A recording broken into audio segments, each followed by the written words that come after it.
Good evening, everyone. Welcome to the show. I am Russ Fritz. And I'm Nathan Johns. Right along with us tonight while we're Switching grooves. What's up, Russ? What's up, buddy? How you been? Doing pretty good. Started a new job. Getting there.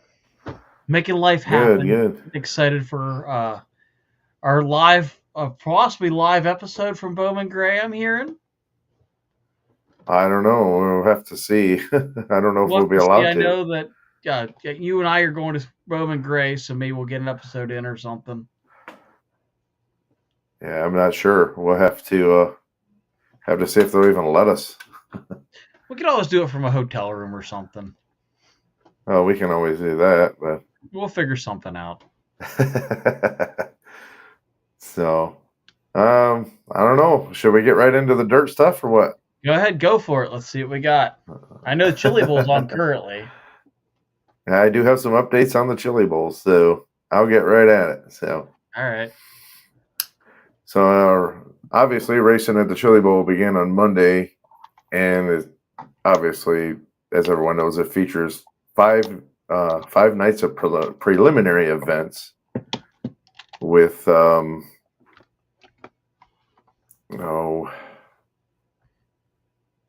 with different groups competing each day. Sorry about that. Something popped up on my computer screen. I apologize for that. But oh man, the preliminaries actually lead into Saturday's championship races. And if a driver qualifies for a preliminary feature throughout the week, they'll start no lower than the E main on Saturday. I don't know how I feel about this. I remember years past when they would actually have to come all the way up, like no matter what. Through the soup. But they used to have to come through the soup, if I remember correctly. Some of them still do, but the E main is they're guaranteed no lower than the E main if they finish in the top two. So the top two finishers each night actually secure a spot in the championship feature. Those finishing in 3rd through 8th will go to the B main. 9th through 14th will go to the C main. 15th through 20th will go to the D main, and 21st through 24th will go to the E main. So, I mean, not so bad, but I don't know. It's just tough on how things are changing, and I have to get used to that myself. So, Monday's event actually included Kyle Larson and other strong competitors like Cannon McIntosh, Tanner Carrick, Shane Golobic, Nick Hoffman, Brett Cruz, and Briggs Danner. Did you get to watch any of that, Nathan? I did watch a little bit of it. I was trying to respond to Jonathan's post. Briggs Danner definitely went for a wicked ride during his race. Yeah, I have some stuff on that. So Tanner Holmes also participated along with Justin Peck, Bill Banlong, and Cap Henry. Kyle Larson won the race with Shane Golobic finishing 2nd. So it was pretty good, but I don't know, man. This actually makes Golubic's 3rd consecutive season qualifying for the main event, so that's pretty good for him. That's impressive. And he's actually now led laps in 4 preliminary features, but is still looking for his first win in the building. So tough break for him. At least he finished 2nd and got locked in, so that's good. Early off, he was battling Cannon McIntosh and then lost the lead to Kyle Larson during a late race restart. So I don't know. It left him in 2nd, but at least it secured his spot for Saturday's race. And I would have liked to see him win, but obviously I like Kyle Larson too. So it's a tough choice right there, man. But oh man, I don't know what to say. I'm glad they both made it though. Larson didn't have his best night though. His car actually struggled, and it was evident throughout the night, actually, including the Race of Champions, which was another event that was held on Monday night. In the main event, Golobic, McIntosh, and Briggs Danner appeared faster, but Larson was actually the smarter driver. He stayed around in the top 5 and just remained patient. And he actually capitalized on McIntosh's eagerness before passing Golobic after the restart. So Larson afterwards actually acknowledged that they needed to make some improvements before Saturday to contend for the Driller, but he was still obviously happy he won. So Brett Cruz flipped over in Heat 5, but made an impressive comeback, going from 3rd to the win in his C main, then 13th to the win in his B main, and finally from 17th to 4th in the feature. So that actually puts him in an awesome position for Saturday night's B main. On the other hand, it was actually a very, very tough night for Briggs Danner. He was doing really good in his car, which is actually owned by Alex Bowman. But while he was trying to take the lead from Golobic in the main event, he ended up flipping on the cushions. So not a very, very good ending to his night. He'll actually have to come from the E main on Saturday. So here's a little short spiel I got for the Invitational Race of Champions. Included names like Larson, Bell, Thorson, Seavey, and Sammy Swindell. And the race was actually showcased, or the race absolutely showcased Christopher Bell's impressive skills after being away from the midget scene for 2 years. And he just dominated the track. He led all 25 laps to secure the win, and nobody was going to beat him. It was just insane. But so if he starts near the front on Saturday, he's actually going to be strong. He's going to be tough to beat. So,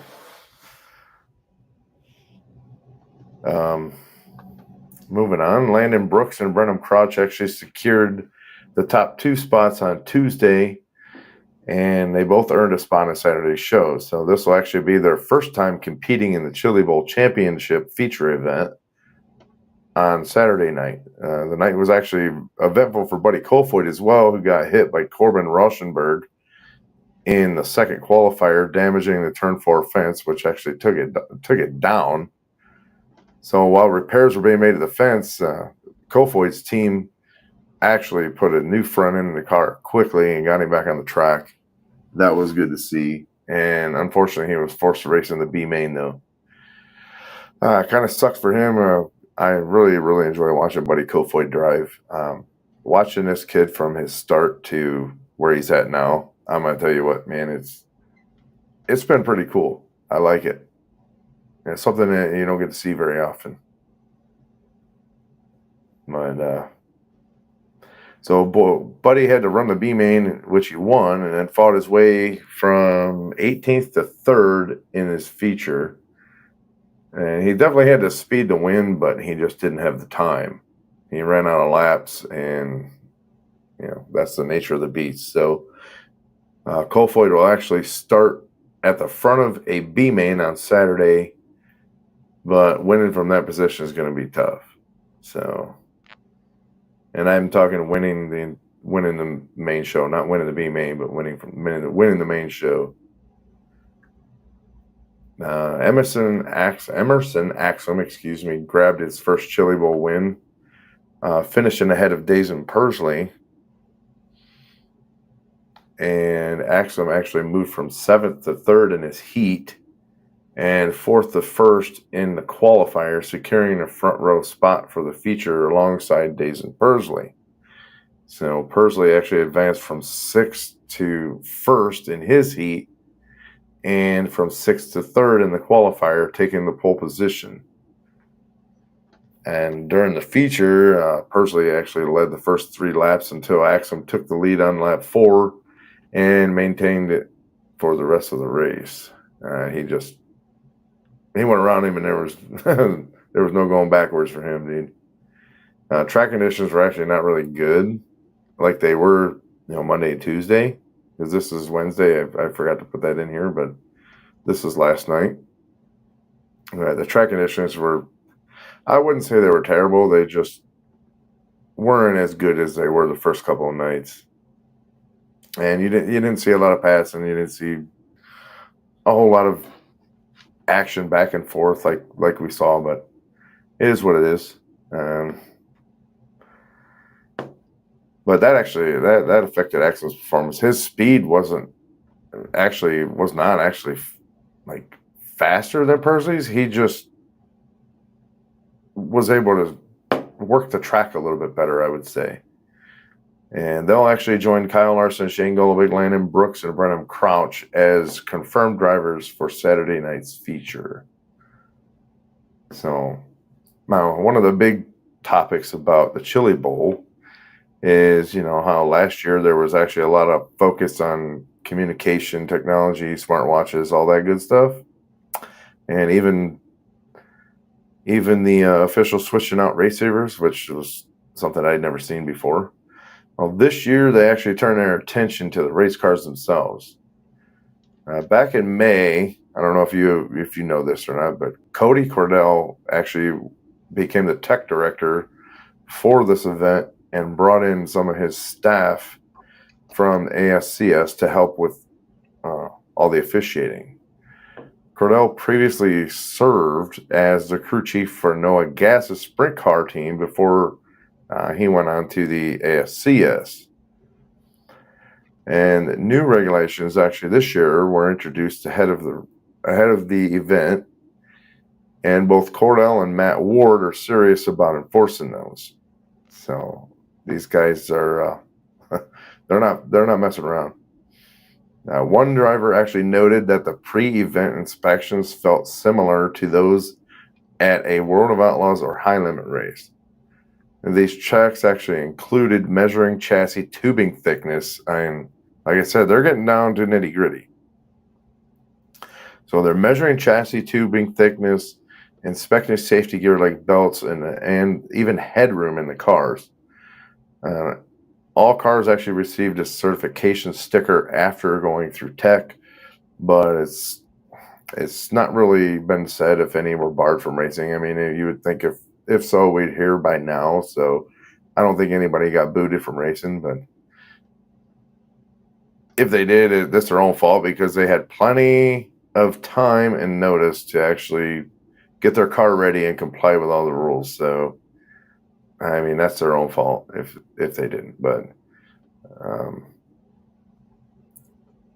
during the Tulsa shootout, which was a couple of weeks ago, some of the teams actually were disqualified due to failed tire tests, which is under close examination again here at the Chili Bowl.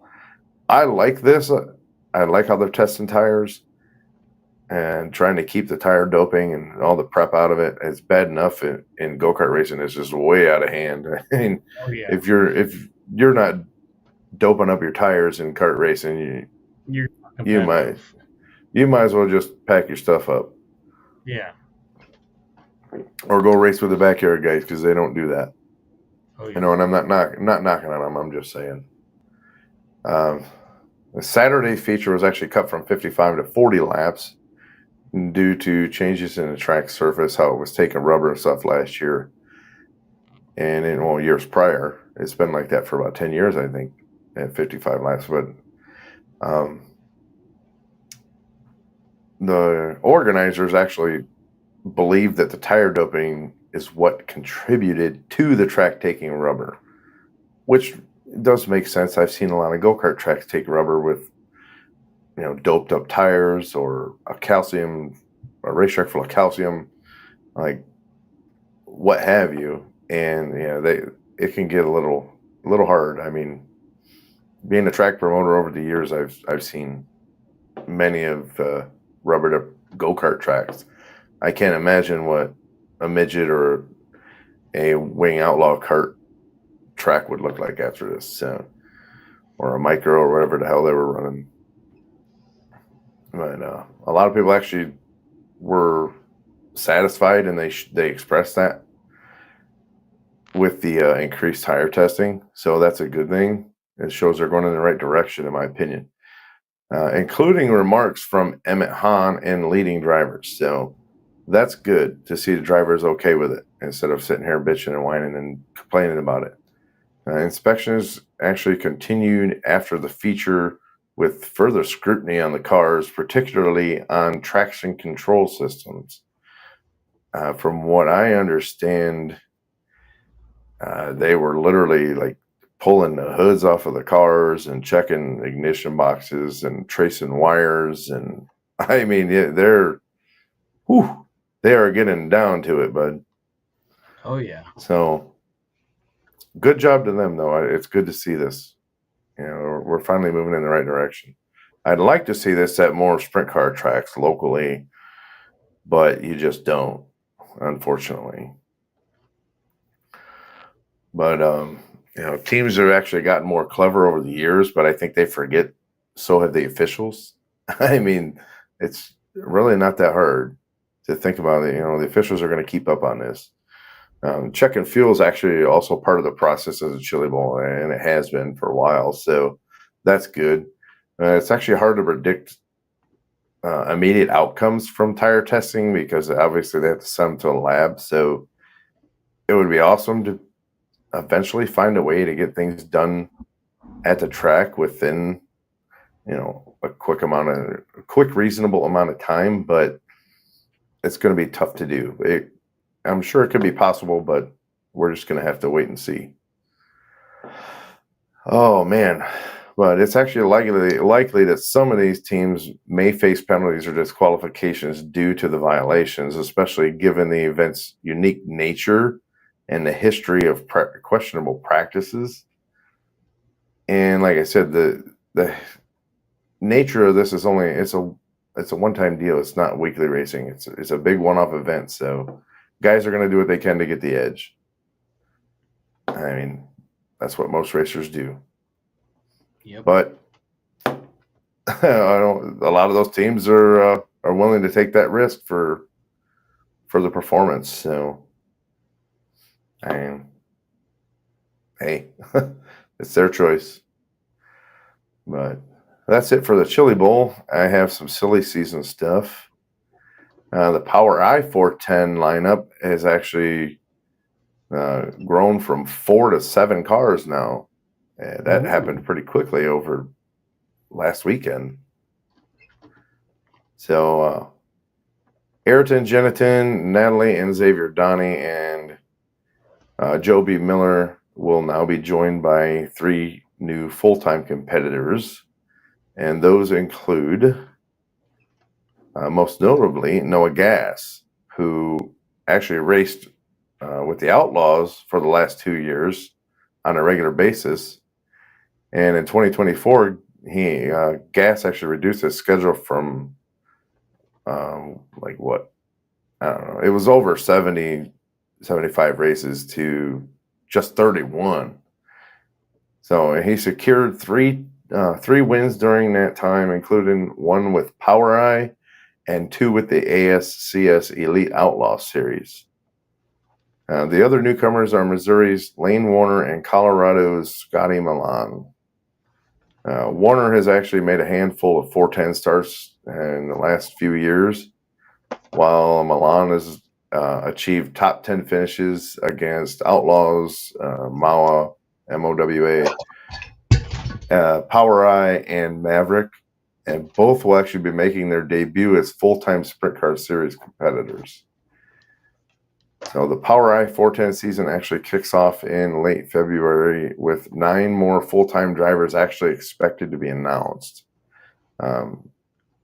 Crazy because that season is coming fast. And speaking of fast, the Fast on Dirt series has actually announced its first full-time driver, which is Lance Heinberger. last year he actually competed in 25 410 races, I believe. And I know the stats, he was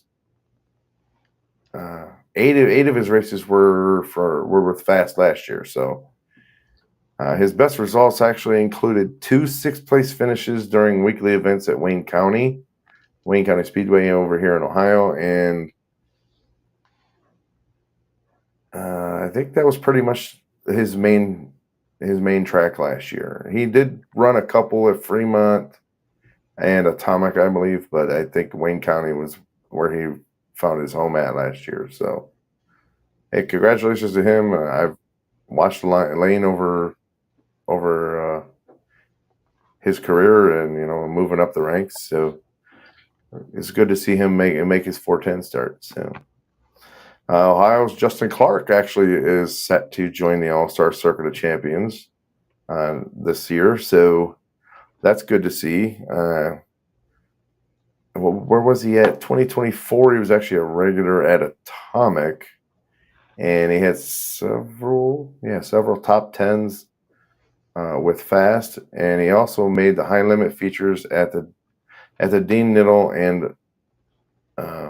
and at Butler in the Mace Thomas events. So Clark will actually race alongside 6 others in the All-Stars so far, including Darren Nida, Cody Bova, Leighton Wagner, Devin Borden, and Aiden Price. So, hey, cool to see Justin join that series.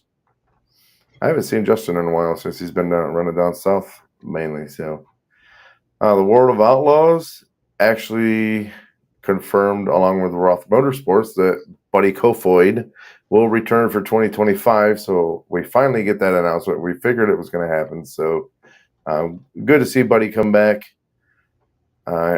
especially after the year he had last year at the end of the year. His rookie year actually started kind of slow at Volusia, but the team improved like, oh man, they found something, and they significantly improved, and they finished 2024 on a very high note. He actually scored 6 of 7 wins in the last 16 races. I mean, that is one hell of a ride, man. And that included a major $100,000 to win at Houston Speedway. And at one point, he was on fire, winning 4 out of 5 races and landing on the podium in 8 consecutive events. So in the end, he actually finished 4th in the standings, and with 7 wins, 32 top 5s, 53 top 10s, and a total of 65 races. I mean, 53 top 10s, Nathan, in 65 races. That's pretty consistent. I'm going to tell you, this is one of the best rookie seasons I've ever seen in the history of the World of Outlaws. That's pretty impressive. And if nobody agrees with that, you can go kick rocks, man, because I don't know what to tell you. But actually, the entire crew will actually be back next year, including crew chief Dylan Buswell, and the Toyota engine program will still be in place, along with their support for Mobil 1. So, not losing anything there. They don't have anything but gains to make, man. I'll tell you what. Oh yeah. With Kofoid's confirmation, the Outlaws lineup now includes 11 drivers, along with Gio Scelzi, David Gravel, Carson Macedo, Donnie Schatz, Logan Schuchart, Sheldon Howland-Shield, Cole Macedo, Garrett Williamson, Chris Wyndham, and Bill Baylog, who is expected to return, but hasn't actually confirmed that. And driver announcements for Bill Rose are actually expected to come soon. And the World of Outlaws Sprint Car season will actually kick off in about 3 weeks. So getting excited to see the racing again, man. It's coming. Oh, yeah. And actually, in the Roth Motorsports release about Buddy Kofoid, there was no update on the second sprint car team. So not a big surprise. I didn't expect anything to. I mean, especially now that McFadden decided to join another team. So, but they actually did announce that Toyota Racing Development is finally taking orders from the public for their for the TRD 410 sprint car engine. So that program is finally being offered to the public. Kind of cool to see. And I know it's Toyota, people, whatever. People have their little fits over it. But it's cool to see them come into the sprint car scene. Oh yeah. We never expected them to get into NASCAR, and we definitely, or at least me, I never, ever expected them to get into sprint car racing. So it's kind of neat to see. Yeah. They'll actually have partnerships with the Outlaws, High Limit, and Knoxville Raceway. Speedway engine development and Ryder Racing engines are actually going to be selling TRD engines. So fans can actually expect to find traditional Chevy-based 410s from various builders, along with Fords from Shaver and Toyotas from Speedway and Ryder. And it will be interesting to see where these engine options actually appear next year. So I'm actually curious to see if any of these guys are going to make a jump from what they've been running. So we'll see how that works. And High Limit, they expand once more with the latest edition of Cy Lynch. There's your guy, Nathan. Me. I'm super excited. I'm like, to say I'm excited about that announcement is an understatement. Last year when the High Limits came to Lernerville, he outshined 99% of the locals he's local to Lernerville. By all means, he is the definition of local, but he's also the definition of royalty when it comes to Western Pennsylvania motorsports. Cy Lynch, as most people know, is the son of or grandson of Ed Lynch. And everybody knows that, the Lynch family, or at least around this area, is very well known. So Ed Lynch Jr., Ed Lynch Sr., Cy Lynch, big names. Most people know it as it's like a black, green, orange, and reddish 2L. At least that's the one I remember. That gets me excited knowing that Cy Lynch is going to go to the big leagues of dirt car racing, because he's outshined everything in the area. It's kind of only fitting that he goes and takes on the rest of the series. We see him at Knoxville every year, even though he never runs the series. So it's going to be nice to see him go out and see how he competes against the others, because he absolutely mops the floor with 95% of them at Lernerville.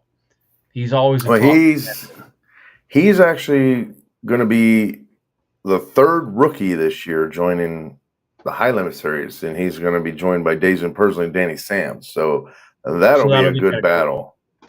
That'll be a good battle to see. Rookie of the Year battle. I think that'll be awesome, because both those names I know pretty well also.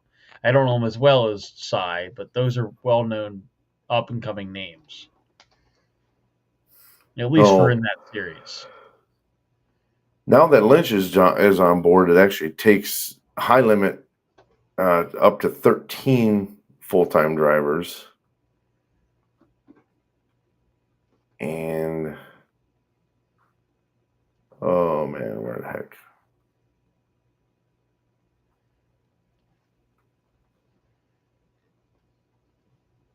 Yeah, that's 13, I believe. So at least we'll be able to get to see Cy when he comes to Fremont. That'll be exciting for everybody to be able to see him race out there. That's another local track for some of us. Kevin says Cy barely made the C main in the Chili Bowl. That's tonight. Enough out of him. I had my arguments with him this week. Good or bad or friendly or what?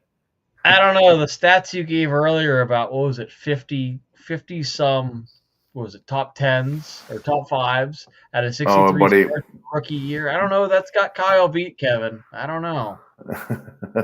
Even as a rookie, he wasn't even that good. So But I'll wait for the heckling. I'll get on that end. But yeah, now Cy takes the high limit up to 13 now. So, but here's some of Cy's stats. In 2024, he competed in 43 races, and 26 of those were against high limit.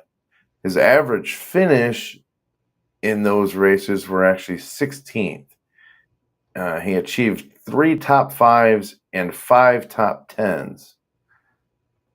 Lynch actually finished second twice at Lernerville. Oh, excuse me. And he also led laps at both Lernerville and Lucas Oil Speedway. So, like Denny Sams, this is actually a big step for Lynch. And he'll actually be seeing a lot of racetracks for his first time. A lot of new tracks for Lynch. So it's going to be a big step. I wouldn't set the bar too high for him. And I'm not to say expecting that him to set the world on fire, but I do expect him to be good. But looking at both tours, though, there's actually more announcements that may be made. And Chase Randall is actually still a possibility for high limit. But they are working on building their team right now. So hopefully we can hear something from them soon. And it'd be cool to see him go high limit too. There's also some interesting developments with the Outlaws, excluding Bill Rose's team, which would actually bring the total to 12. They might add 2 more drivers before the Volusia event in a few weeks. And that would actually take them up to 14. And one of those may actually be a big surprise to a lot of people. That's all I can say for now. So, other than that, I am pretty much done with my spiel. If you want to talk about any NASCAR, but I will say that this has been the wildest week in NASCAR news I think I've ever seen in a very long time. Obviously, up till earlier today, we were still waiting to see if Martin Truex Jr. was going to get a ride. There was rumors about him joining Tricon, but we'll get to that. We're going to start, in order from what I've seen over the past week. I think I reported last week that Mike Wallace was supposed to be entering the Daytona 500. NASCAR has since denied his entry, so MBM Motorsports is now without a driver for the 66 car. I'll drive. Just kidding. But so the 66 car no longer has a driver, so it's unconfirmed who's going to race for that car now.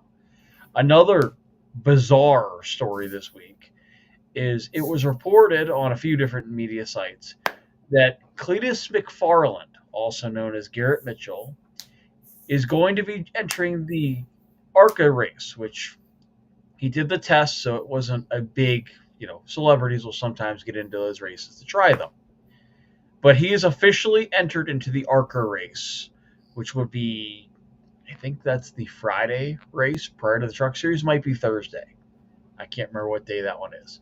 But that is a big deal because some of us know he's a fellow YouTuber on here. So if you don't follow us on YouTube, make sure you follow us on YouTube and also follow our Switching Grooves channel on Facebook.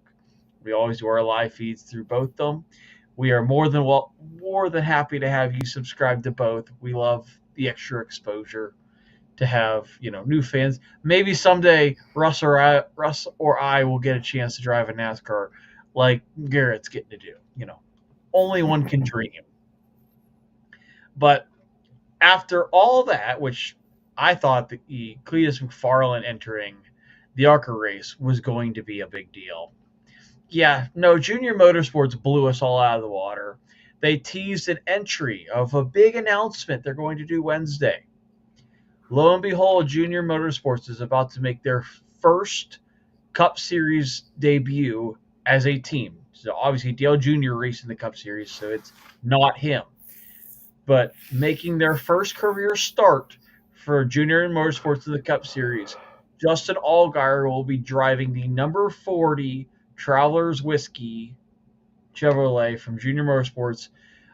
They managed to get Chris Stapleton, the country singer, who runs Travelers Whiskey. They managed to get him to be a sponsor. So that is a huge, huge deal. With Daytona being sold out, everybody down there is going to be treated to probably the coolest race I've ever seen. Because obviously, you're going to have Helio Castroneves entered. You're going to have,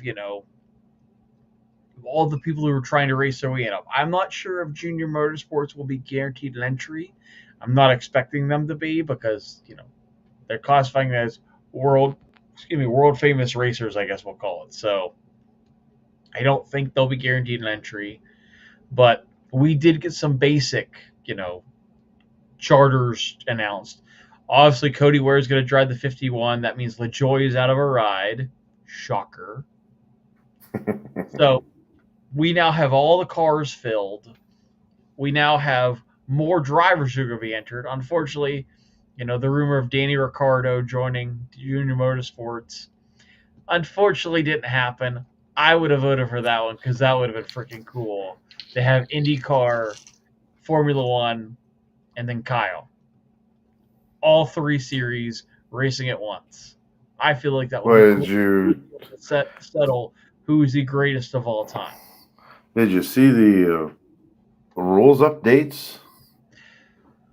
Yeah, I don't know how I feel about it.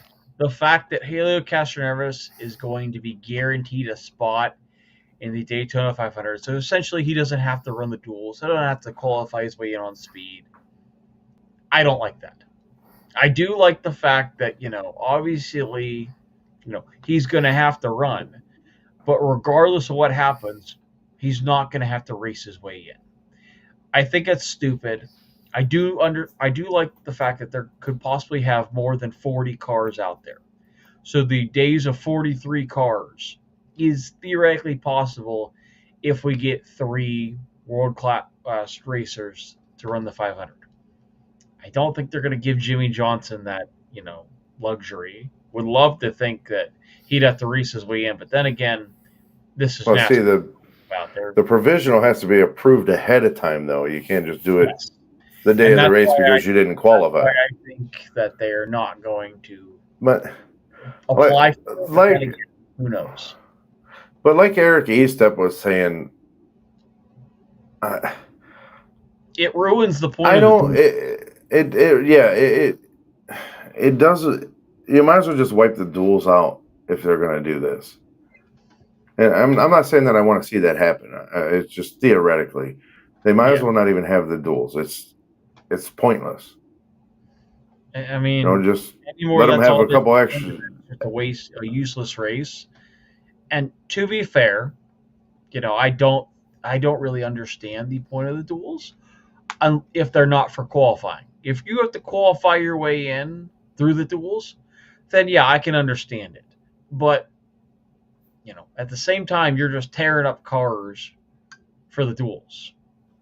I mean, I kind of wish that the front row wasn't guaranteed.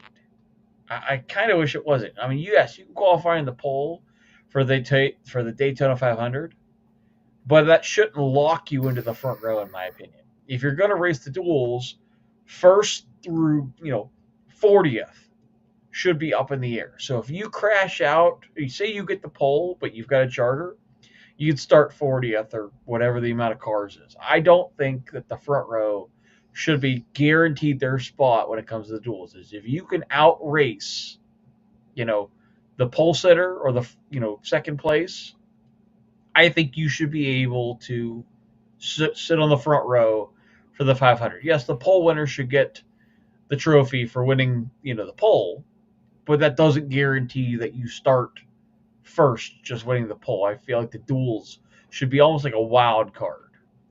That's where you start for the qualifying races. That doesn't mean that you start there for the 500. That's just my opinion. Because obviously, if you qualify third, you're not guaranteed to start third, because if you finish, fifth in your duel, you're going to be 5 rows back on the inside. Yeah. I feel like first through, we'll say 20th, If say you qualify first and you finish 19th, you're going to be what, 37th? I feel like that should be how it is. But the guy who finished, qualified 7th but wins his duel should get the pole. I feel like you have to race your way to whatever position you start, and the qualifying should only set the field for what duel you're in. Almost like heat races, kind of, for dirt racing. I don't really agree with the way, but it's the way it's been for years. So, you know, I don't like tearing up cars, but at the same time, nobody should be safe then if you're going to do that. No. Did you see the update to the damaged vehicle policy too? Yeah,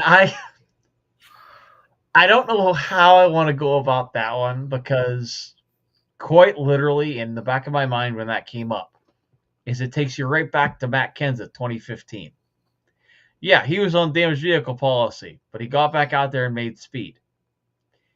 At the same time, that literally puts you as you could be on pit road for 6 minutes if someone took you out, go back to the garage, fix the car, go back out there and take out the guy that you wrecked. I Well, personally don't agree with them more or less getting rid of the damaged vehicle policy.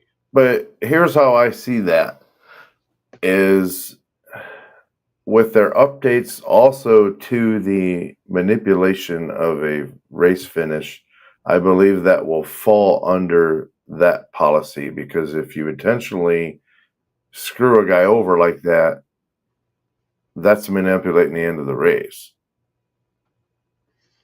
I mean, because you did it intentional. That is true, but at the same time, it's going to hurt the guy out there, so they're not going to penalize the guy who got taken out, but he's also going to get the same thing that you did.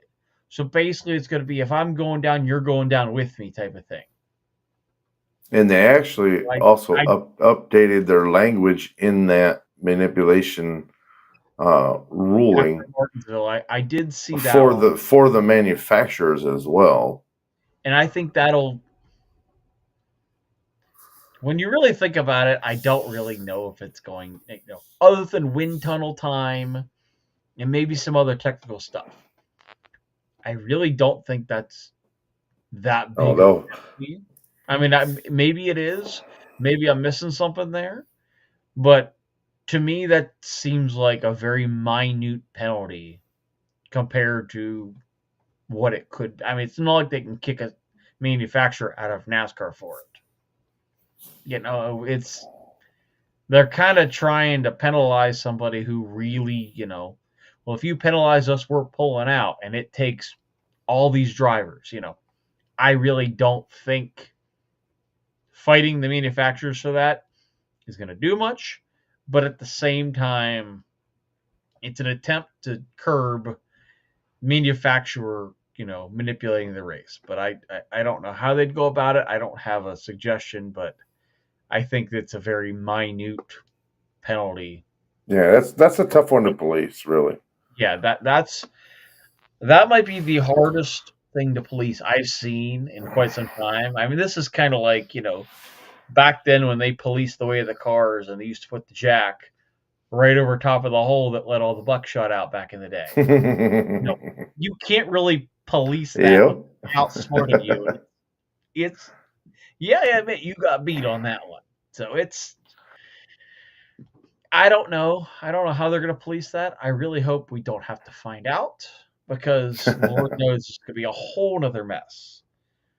But back to the subject of big news this week. We finally, after all this offseason, find out that Tricon Racing is going to field Martin Truex Jr.'s number 56 car, which is kind of funny because that was his first car in NASCAR. Well, I wouldn't say first car. He drove for DEI number one. It was his first major ride, though. Yeah, it was his number when he drove for Michael Waltrip Racing, which I believe was his first win. So first win in the Cup Series would have been in I think it was in the 56 car. I had to go back and look. I don't remember. But it's definitely a cool thing that he's coming back for one last ride. It's definitely we've got two basically non-Cup Series teams making their debut for more or less a one-off race, And which who is are those again? Tricon Garage and Junior Motorsports, which is There you go. a That big was deal in my opinion. That the fact that they've as got we've got all these it's charters. interesting It's because definitely Junior said he wasn't going to go Cup racing, so I know it's it's interesting to see that. But now we have a Truck Series team, we have an Xfinity team, and for lack of better terms, we're going to call it the Road Course Ringer ride with the Trackhouse 91 car, or Project 91 car, which is, I mean, it's already known as an established team, but at the same time, you're bringing in drivers who really have no background in stock car racing, or okay, bringing in drivers that really have never been in a stock car before. Helio Castroneves, you brought in SVG. They brought in I can't think of the one guy's name who raced Formula One. I can't think of his name.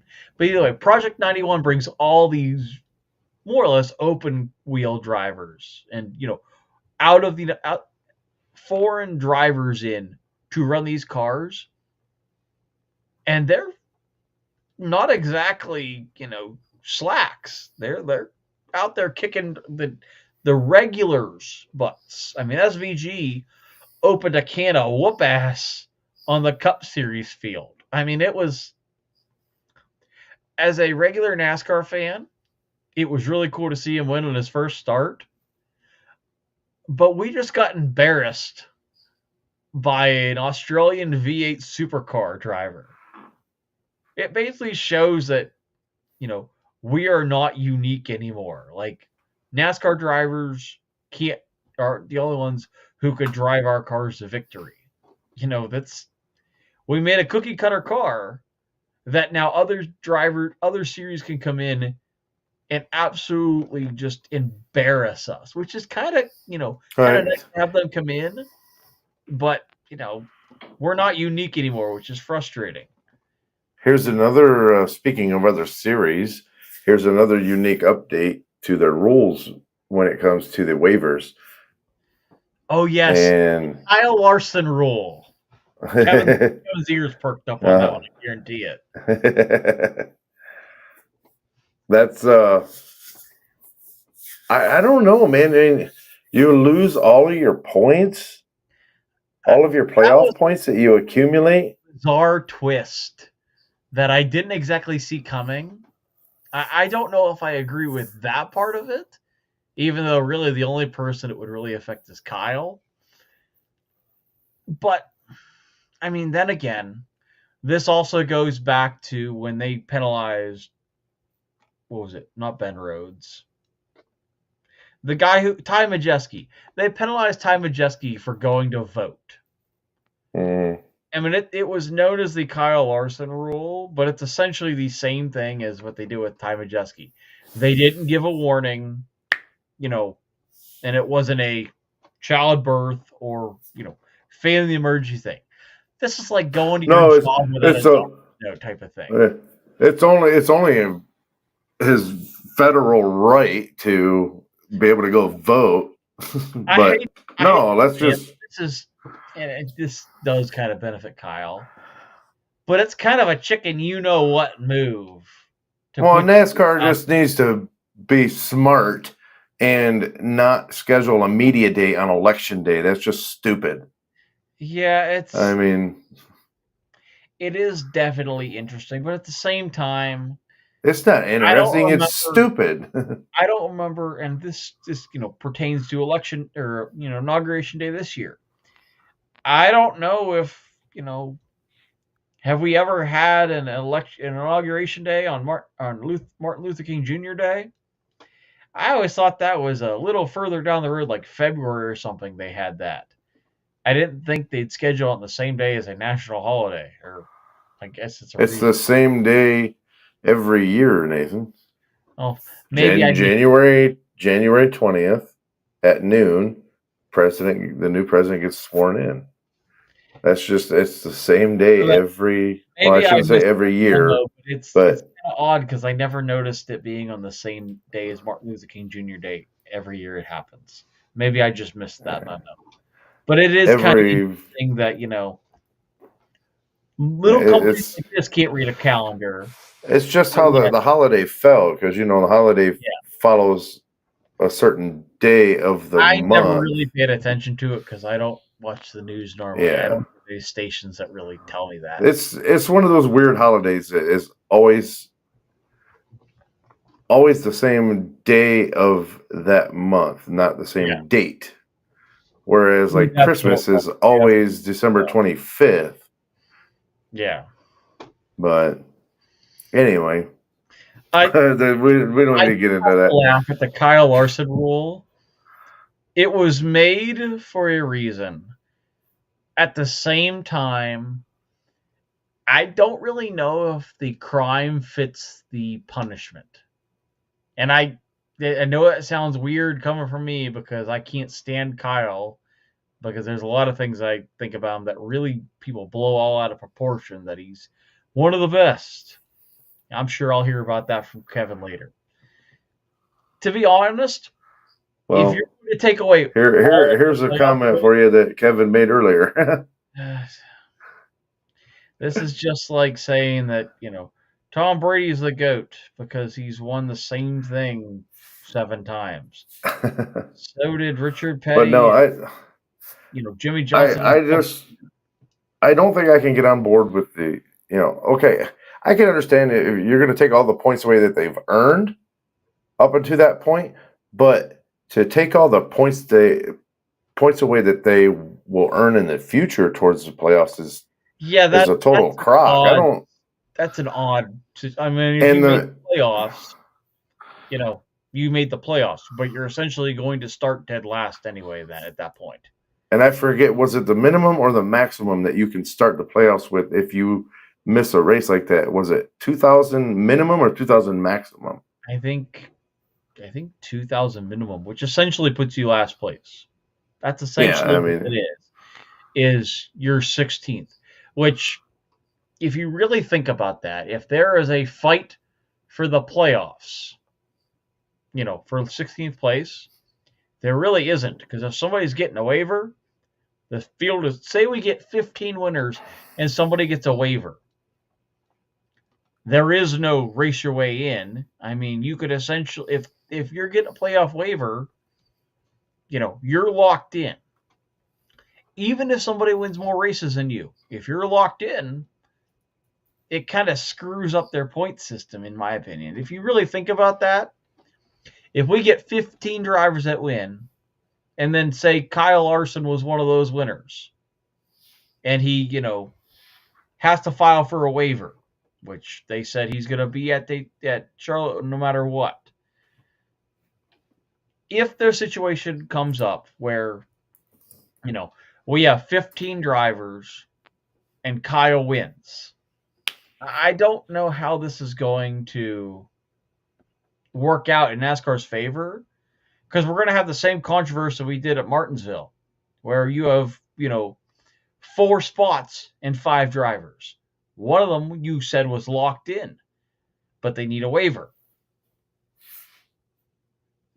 This just goes back to you having, you got 4 spots. 4 people could have a chance to race their way in, and the 5th one had a waiver. It's going to put them in a box where they're going to make a decision again and look like a fool like they did at Martinsville. I don't agree with it. I hate saying that because, it is labeled as the Kyle Larson rule for the reason that it exists. But at the same time, I feel like they're taking the wrong approach for this event, or for this situation. Or at least the crime doesn't fit the penalty. I guess we'll have to wait and find out. Oh, trust me, I'm sure that there'll be all kinds of news. I mean, I know that Mike Wallace is still mad about not making the Daytona 500, but that'll be for another episode. Oh yeah. It's, I'm not. I that's a don't. I whole don't nother even want to mess. get into I it. just want to hear how bizarre this can get. But I mean, he's what 65 years old. Like, He hasn't raced in the Cup Series in almost 10 years. I think his last race, or no, he hasn't raced a stock car since I think 2015. It's been that long since he's been in a car. can you kind of see their point? I totally agree with why he didn't get a ride. I think a lot of other people did, but then again, he's mad because he made the announcement prematurely, and now he's not racing. Well, that's It his all fault. comes back to what Eric said. You got to talk to the right people, and he did it right around Christmas time. Anybody who's anybody knows that you can't you can't talk to one person during the holiday and expect it to be the same thing across the board. Half the people aren't in the office to do stuff like that. That's the same thing as like going to a business. Some people are on vacation, some people aren't. You can't talk to one and expect that everybody be on board with it. I don't know. But I think I know we'll save that. We gotta save some of this for next episode. Yeah. So, well, with Switching Grooves, I'm Nathan Johns. And I'm Russ Fritz saying, race hard. Stay safe. And we'll see you there.